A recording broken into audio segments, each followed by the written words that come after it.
নমস্কাৰ এই মুহূৰ্তত এটা অত্যন্ত গুৰুত্বপূৰ্ণ খবৰ দিব বিচাৰিছো মাজত মাত্ৰ দুটা দিন আৰু তাৰ পাছতে অনুষ্ঠিত হ'ব নিযুক্তি পৰীক্ষা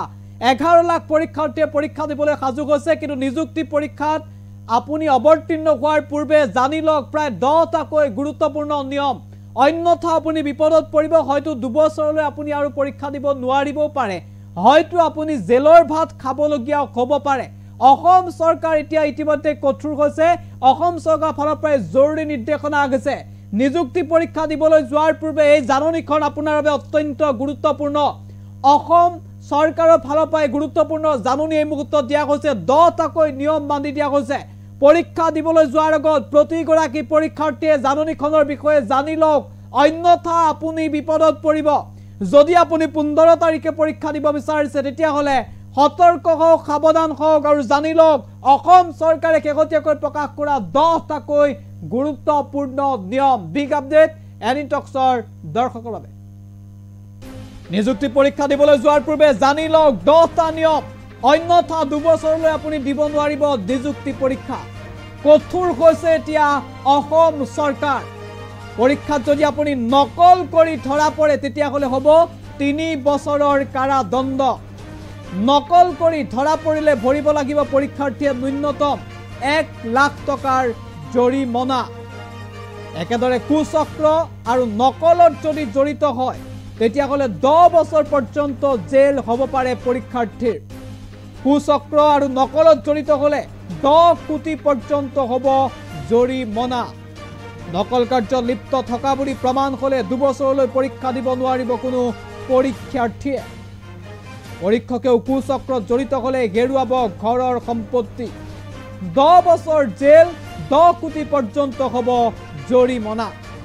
জনাইছো গুৰুত্বপূৰ্ণ খবৰ এই মুহূৰ্তত অসম চৰকাৰৰ ফালৰ পৰা এইসমূহ নিৰ্দেশনা জাৰি কৰা হৈছে নিযুক্তি পৰীক্ষাত অসৎ উপায় অৱলম্বনৰ ক্ষেত্ৰত এতিয়া কঠোৰ শাস্তিৰ বিধান দিছে অসম চৰকাৰে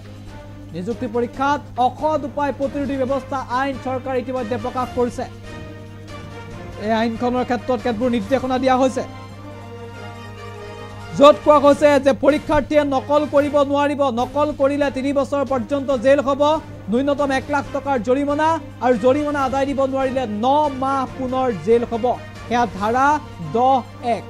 একেদৰে কুচক্ৰ অৰ্থাৎ বিভিন্ন ধৰণৰ পৰীক্ষাৰ প্ৰশ্নকাকত ফাদিল বা বিভিন্ন কুচক্ৰত যদি আপুনি জড়িত হয় বা নকলতো যদি জড়িত হয় একেলগে ধৰা পৰিলে 10 বছৰ পৰ্যন্ত কাৰাদণ্ড 10 কোটি টকা পৰ্যন্ত জৰিমনা ধাৰা 10(2) নকল কাৰ্য লিপ্ত বুলি প্ৰমাণিত হলে ভৱিষ্যতে পৰীক্ষাৰ্থীয়ে 2 বছৰৰ বাবে কোনো ধৰণৰ নিযুক্তি পৰীক্ষা দিব নোৱাৰাৰ ব্যৱস্থা হেয়া ধাৰা 11 পৰীক্ষকৰ ক্ষেত্ৰতো কুচক্ৰ নকলত 10 বছৰ পৰ্যন্ত হ'ব কাৰাদণ্ড 10 কোটি টকা পৰ্যন্ত হ'ব জৰিমনা ধাৰা 10(2) পৰীক্ষণ কৰ্তৃপক্ষৰ সৈতে কুচক্ৰত জড়িত থকা সকলৰ অসৎ পন্থাৰে আৰ্জিত সা সম্পত্তি বাজেয়াপ্তকৰণ কৰিব চৰকাৰে হেয়া ধাৰা 12 সতৰ্ক হওক সাৱধান হওক পৰীক্ষা দিবলৈ যোৱাৰ পূৰ্বে জানি লওক এইকেইটা নিয়ম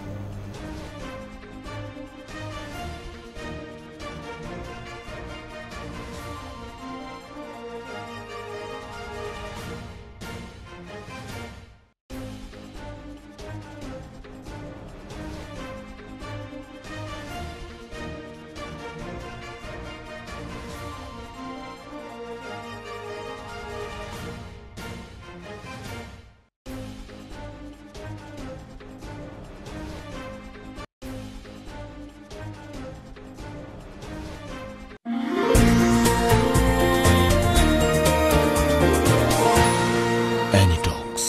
সুতৰ বিপৰীতে ৰাইজৰ স্বাৰ্থত।